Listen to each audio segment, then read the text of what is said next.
নমস্কাৰ ছাত্ৰ ছাত্ৰীসকল আজি আমি ইয়াতে আলোচনা কৰিম দশম শ্ৰেণীৰ গণিতৰ তৃতীয় অধ্যায়ৰ অনুশীলনী 3.4 ৰ কোৱেশ্চন নম্বৰ 2 ইয়াতে মই কোৱেশ্চন নম্বৰ 2 1 ৰ পৰা 5 লৈ মই গোটেই কিটা ভালদৰে অতি সহজ পদ্ধতিত কৰি দিছো আশা কৰো তোমালোকে এই ভিডিওটো চোৱাৰ পিছত আৰু বেলেগ ভিডিও কেতিয়াও চাব নালাগে গতিকে এতিয়া আমাক কোৱেশ্চন নম্বৰ 2 কি কৈছে আমি চাও যে তলৰ সমস্যাবোৰৰ ৰৈখিক সমীকৰণজোৰ গঠন কৰা আৰু হিহতৰ সমাধান মানে যদি থাকে আৰু অপনয়ন পদ্ধতিৰে উলিওৱা গতিকে এটা আমাক এক নম্বৰটোত কি কৈছে যদি আমি লগত 1 যোগ কৰো আৰু হৰৰ পৰা 1 বিয়োগ কৰো তেন্তে এটা ভগ্নাংশ হয় গৈ 1 আমি যদি অকল হৰটোত হে 1 যোগ কৰো তেন্তে হয় গৈ হাফ ভগ্নাংশটো কি গতিকে আমাক ভগ্নাংশটো উলিয়াব দিছে আমি ভগ্নাংশটো ধৰি লম হয়নে গতিকে আমি ভগ্নাংশ ধৰি লব লাগিব ন যে লেট ধৰা হল ভগ্নাংশটো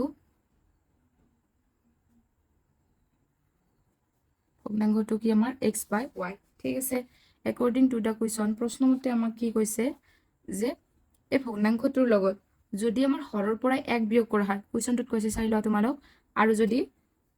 লবৰ লগত যদি 1 যোগ কৰা হয় তেতিয়া আমাৰ ভগ্নাংশটো হয় গৈ কিমান 1 ঠিক আছে এনেকৈ কৈছে গতিকে এইটো এটা আমি এনেকৈ লিখিব পাৰো x plus 1 equal to y minus 1 এনেকৈ লিখিব পাৰো নে গতিকে x y টো ইফালে কনভাৰ্ট কৰি আনিলে -1 হ'ব আৰু এইটো কি হ'ব আমাৰ -1 টো আছে আৰু এৰ 1 টো ইফালে আনিলে -1 হ'ব গতিকে আমাৰ x minus y equal to -1 -2 হ'ল এটো হৈছে আমাৰ 1 নম্বৰ সমীকৰণ ঠিক আছে তাৰ পিছত এন্ড আৰু এটা কৈছে যে আমাৰ তাৰ পিছত আকৌ প্ৰশ্নমতে কৈছে যে আকৌ এবাৰ আমাক প্ৰশ্নমতে কি কৈছে যে এইবাৰ যদি আমি যদি অকল যদি হৰটোত হে যদি আমি 1 যোগ কৰো এইটো হৰৰ লগত যদি 1 যোগ কৰো তেতিয়া আমাৰ ভগ্নাংশটো হয় কিমান তে হৰটোত 1 যোগ কৰিলে আমাৰ ভগ্নাংশটো হয় 1 ঠিক আছে মই এনেকৈ লিখিব পাৰো y plus 1 is equal to x ঠিক আছে সৰি মানে যদি আমি অকল যদি হৰটোৰ লগত 1 যোগ কৰো তেতিয়া আমাৰ ভগ্নাংশটো হয় হাফ এতেকে এটো হ'ব আমাৰ y plus 1 গুণ y plus 1 2 x পূৰণ কৰিলে হ'ব আমাৰ twice x গতিকে এটো আমি এনেকৈ লিখিব পাৰো twice x minus y equal to 1 মানে এটো হৈছে আমাৰ 2 নম্বৰ সমীকৰণ মানে twice x minus y আৰু 1 টো থাকিব গতি মই এটো ফালি লিখিছো গতি এটো হল আমাৰ 2 নম্বৰ সমীকৰণ মানে না আৰু যেটো অপনয়ন পদ্ধতিত কৰিব দিছে গতিকে 1 - 2 কৰিলে 1 নম্বৰৰ পৰা 2 নম্বৰ সমীকৰণ মই বিয়োগ কৰিম ইয়াৰ যিকোনোটা মিলাই ললে হল ধৰ আমি y টো মিলাই লৈছো ইয়াৰো y আছে ইয়াতো y আছে আৰু তাৰ সহগিতা 1 1 আছে সেম আছে গতিকে 1 - 2 কৰিলে আমাৰ কিমান হ'ব x ৰ পৰা -2 গলে আমাৰ কিমান হ'ব -x হ'ব আৰু y আমাৰ কিমান যাব কেনসেল যাব আৰু -2 ৰ পৰা -1 হলে আমাৰ এটো আমাৰ কিমান হ'ব -3 হ'ব গতিকে মাইনাস কেনসেল গল x ইকুৱেল টু আমাৰ কিমান হ'ব x ইকুৱেল টু আমাৰ 3 হ'ব এবাৰ এতেকে আমি লিখবা লাগিব যে x ৰ মান না x ৰ মান আমি 1 নংত বহুৱাই পাও ঠিক আছে x ৰ মান 1 নংত বহুৱাই 1 নংটো আমাৰ কিমান আছিল x - y ইকুৱেল টু -2 আছিল x ৰ মান আছিল 3 - y equal to 3 minus y equal to -2 গতিকে এটো আমাৰ কিমান হ'ব -y equal to -2 -3 মানে নাই মই ইয়াতে লিখি দিলো গতিকে -y equal to -5 minus cancel গল y equal to কিমান হল আমাৰ 5 হল এতেকে আমি কিমান পালো x নিৰ্ণ ভগ্নাংশটো আমাৰ কিমান হ'ব তলত লিখি দিলে হল এতেকে নিৰ্ণ ভগ্নাংশ হ'ব নিৰ্ণ ভগ্নাংশ আমাৰ কিমান হ'ব x ৰ মান পাইছো আমি 3 আৰু y ৰ মান পাইছো আমি 5 নিৰ্ণ ভগ্নাংশটো হ'ব আমাৰ 3/5 এইটোৱে বুজি পাইছা তোমালোক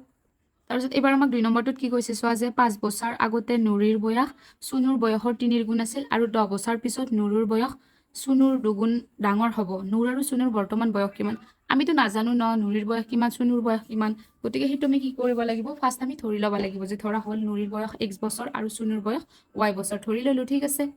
এতিয়া আমাক প্ৰশ্নমতে কি কৈছে প্ৰশ্নমতে কৈছে যে 5 বছৰ আগত ঠিক আছে কিমান আগত 5 বছৰ আগত 5 বছৰ আগত হলে কি হ'ব ইয়া 5 বছৰ আগত গতিকে 5 বছৰ আগত হলে ইয়াৰো পৰা -5 হ'ব x ৰ পৰা দুটাৰ পৰা -5 হ'ব কাৰণ 5 বছৰ আগত দুটাৰে বয়স কম আছিল তাৰটো নাছিলে অকল গতে দুটাতে -5 হ'ল তেতিয়া আমাক কি কৈছে s সুনুৰ বয়স নুৰিৰ বয়সৰ মানে কি কৈছে সুনুৰ বয়স নুৰিৰ বয়সৰ 3 গুণ থাকা বুলি কৈছে ঠিক আছে নুৰিৰ বয়স সুনুৰ বয়সৰ মানে এই নুৰিৰ বয়সটো সুনুৰ বয়সৰ 3 গুণ আছিল কাৰণ ইয়াতে 3 পূৰণ হৈছে ঠিক আছে গতিকে তাৰ এটো আমি লিখব পাৰো x - 5 equal to 3y - 3 5 গুণ 15 তাৰ পিছত আৰু এটো x - 3y equal to -15 ৰ পৰা +5 গেলি -10 হ'ব মানে এটো হৈছে আমাৰ 1 নম্বৰ সমীকৰণ ঠিক আছে তাৰ পিছত আকৌ according to the question প্ৰশ্নমতে আৰু এবাৰ কৈছে যে 10 বছৰ পিছত ইকুৱেল টু y 10 বছৰ পিছত হ'লে কি হ'ব ইয়াৰো +10 হ'ব ইয়াৰ লগতো +10 হ'ব হয়নে নাই এবাৰ কি কৈছে নুৰিৰ বয়স চুনুৰ বয়সৰ বোলে দুগুণ এবাৰ কিমান বুলি কৈছে দুগুণ বুলি কৈছে এখানে এবাৰ দুইটো ইয়াৰৰ লগত পূৰণ হৈছে ঠিক আছে x + 10 equal to twice y plus 2 দুগুণ 20 হ'ল তাৰ পিছত x - twice y equal to 20 - 10 ঠিক আছে 20 - 10 x - twice y equal to 20 ৰ পৰা 10 গ'লে 10 মানে এইটো এটা সমীকৰণ আমি দুটা সমীকৰণ পালো না এতেকে আমাক যেটো অপনন পদ্ধতিত কৰিব দিছে গতিকে আমি লিখিলো 1 - 2 ইয়াৰ x x মিল আছে গতিকে x x আমাৰ কেনসেল যাব তাৰ পিছত -3 এটো কৰিলে প্লাস হলে অনলি আমাৰ -6 থাকিব আৰু -10 ৰ পৰা +10 গলে এটো আমাৰ কিমান হ'ব এটো আমাৰ -10 হ'ব -20 হ'ব ঠিক আছে -20 হলে মাইনাস কেনসেল গল y ইকুৱেল টু 20 এবাৰ আমি লিখিম যে y এৰ মান 1 নংত বহুৱাই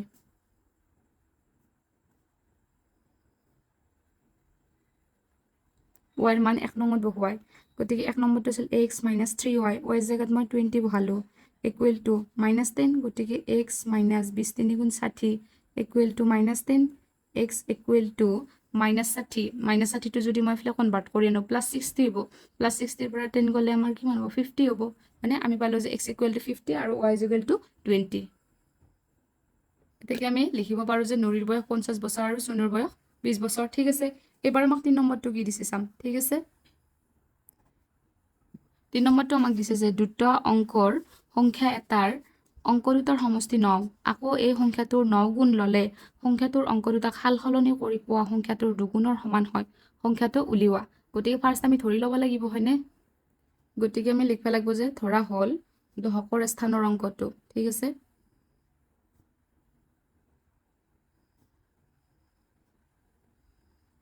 দশকৰ স্থানৰ অংকটো x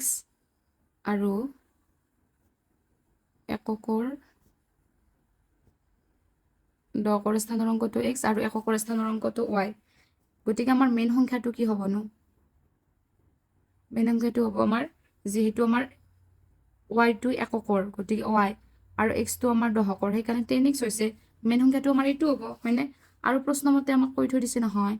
সংখ্যা দুটাৰ একক আৰু দশকৰ এই সংখ্যা দুটাৰ সমষ্টি 9 বুলি কৈ থৈ দিছে গতিকে এইটো এটা সমীকৰণ হ'ল আকৌ আমাক প্ৰশ্নমতে এটা কথা কৈ থৈ দিছে যে 10x + y equal two 10x + y মানে এই সংখ্যাটো এটোৰ আমাক মানে এই সংখ্যাটোৰ 9 গুণটো আমাক কিহৰ লগত সমান বুলি কৈছে 2 গুণৰ লগত সমান বুলি কৈছে ঠিক আছে মানে আমি যেটো সংখ্যা পাইছিলো 10x + y এই সংখ্যাটোৰ 9 গুণ আমি যদি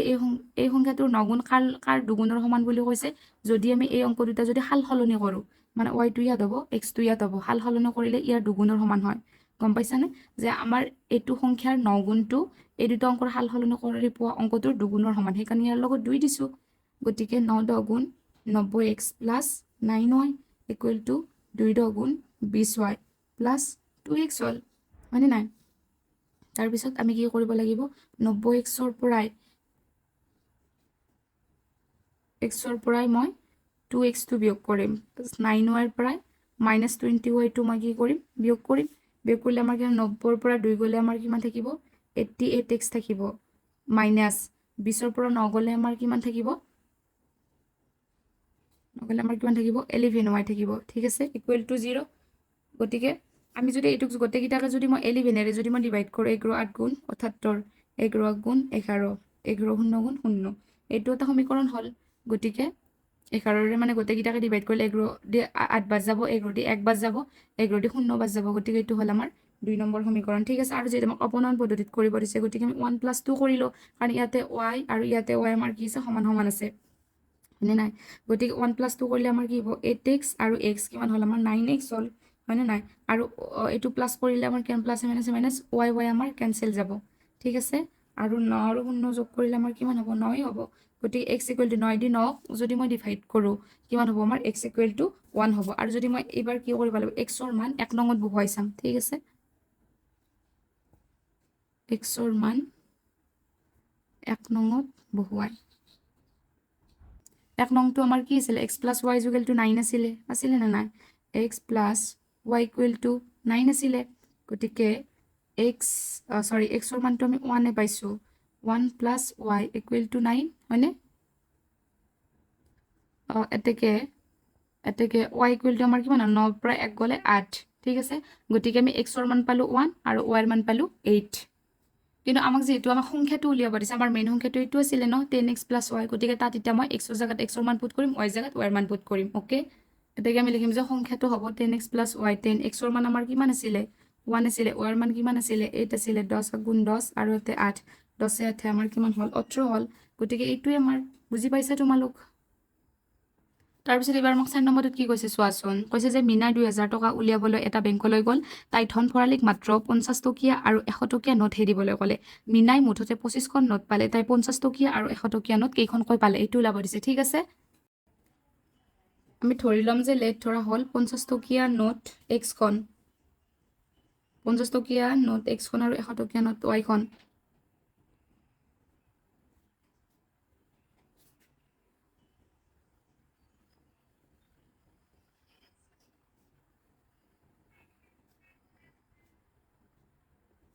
টকীয়া নোট y খন গতিকে একৰ্ডিং টু দা কুৱেশ্যন প্ৰশ্নমতে আমাক কি কৈছিল কচোন প্ৰশ্নমতে মানে x + y মই যদি দুটা প্লাস কৰোঁ প্ৰশ্নমতে আমাক কি কৈছে প্ৰশ্নমতে কৈছে যে x + y =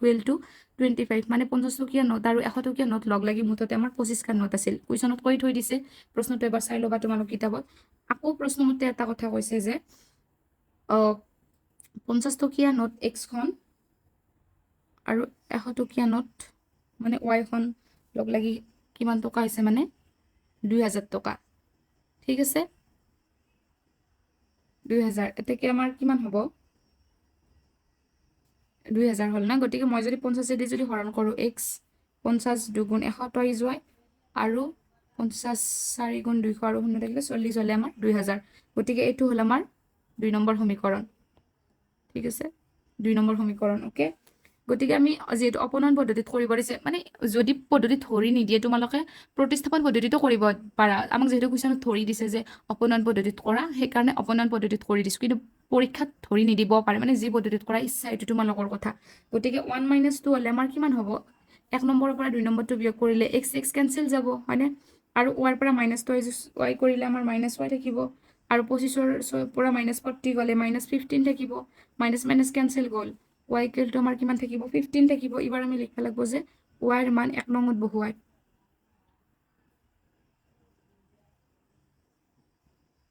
y ৰ মান 1 নংত বহুৱাই x + y ৰ মান আছিল আমাৰ 15 = 25 x = 25 ৰ পৰা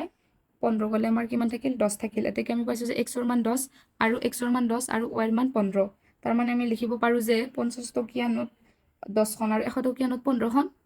গতিকে আমি এইটো এনেকৈ লিখিব পাৰোঁ 50 টকীয়া নোট 10 খন আৰু 100 টকীয়া নোট y খন গতিকে ইয়াৰ পিছত আমি এবাৰ 5 নম্বৰটো কি দিছে চাম ঠিক আছে 5 নম্বৰটো আমাক দিছে যে কিতাপ ধাৰলৈ দিয়া এটা লাইব্ৰেৰীত প্ৰথম 3 দিনৰ কাৰণে এটা নিৰ্দিষ্ট মাচুল আৰু পিছৰ প্ৰতিটো দিনৰ কাৰণে এটা অপৰঞ্চি মাচুল লয় ৰীতাই এখন কিতাপ 7 দিন ৰখাৰ বাবে মাচুল দিয়ে 27 টকা আৰু চচি এখন কিতাপ 5 দিন ৰখাৰ বাবে মাচুল দিয়ে 21 টকা নিৰ্দিষ্ট মাচুল আৰু প্ৰতিদিনে দিবলগীয়া অপৰঞ্চি মাচুলৰ নিৰিখ কিমান হ'ব উলিওৱা ঠিক আছে এবাৰ আমি 5 নম্বৰটো কৰি ল'ম ধৰি ল'ম আমি লিখি ল'ম যে ধৰা হ'ল নিৰ্দিষ্ট মাচুল এটা নিৰ্দিষ্ট মাচুল থাকে নহয় নিৰ্দিষ্ট মাচুল x টকা আৰু যদি আমি উপৰঞ্চিকে ৰাখো তেতিয়াহ'লে প্ৰতিদিনৰ উপৰঞ্চি মাচুল y টকা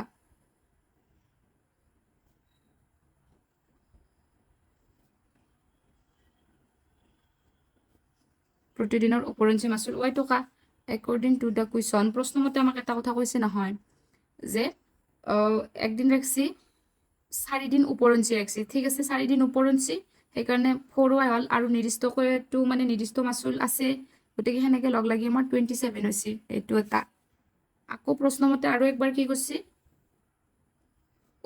উপৰঞ্চিকে ৰাখছি 2 দিন আৰু তো নিৰ্দিষ্ট মাচুলটো আছে তাৰ হৈছে তোমাৰ 21 টকা গতিকে আমাৰ 2 নম্বৰ সমীকৰণ হ'ল তাৰপিছত মই লিখিম যে 1 - 2 অপনয়ন পদ্ধতি x কেনসেল যাব 4 - টইজ y = টইজ y থাকিব 27 ৰ পৰা 21 গ'লে 6 থাকিব গতিকে 2ৰে 2টো পূৰণ হৈছে এফালে নিলে হৰণ হ'ব 2ৰে y হৰণ কৰি 6 হৰণ কৰিলে 3 হ'ব y = 3 এবাৰ মই লিখিম y ৰ মান 1 নংত বহুৱাই y ৰ মান 1 নংত বহুৱাই 1 নংটো আমাৰ কি আছিল x + 4y = 4y equal to 27 হয়নে নাই x প্লাছ 4 ইনটু y ৰ মান 3 আছিলে ইকুৱেল টু 27 x প্লাছ 13 গুণ 12 equal to 27 x equal two 27 minus 12 x equal two 27 ৰ পৰা 12 গ'লে কিমান হ'ব হাতৰ পৰা 2 গ'লে 5 2 ৰ পৰা গ'লে 1 15 হয়নে গতিকে আমি x ৰ মান 15 হ'ল আৰু y ৰ মান 3 হ'ল মানে আমাৰ নিৰ্দিষ্ট মাচুল 15 টকা আৰু অপৰঞ্চি মাচুল 3 টকা আমি এইটো লিখিব পাৰো গতিকে আমি এইটো লিখিলো ন নিৰ্দিষ্ট মাচুল 15 টকা আৰু প্ৰতিদিনৰ অপৰঞ্চি মাচুল 3 টকা গতিকে আশা কৰো এইটোৱে আছিল তোমালোকে যদি বুজি পালে তেনেহ'লে ভিডিঅ'টো লাইক কৰিব আৰু চেনেলটো সাবস্ক্ৰাইব কৰিবলৈ নাপাহৰিবা আজিলৈকে থ্যাংক ইউ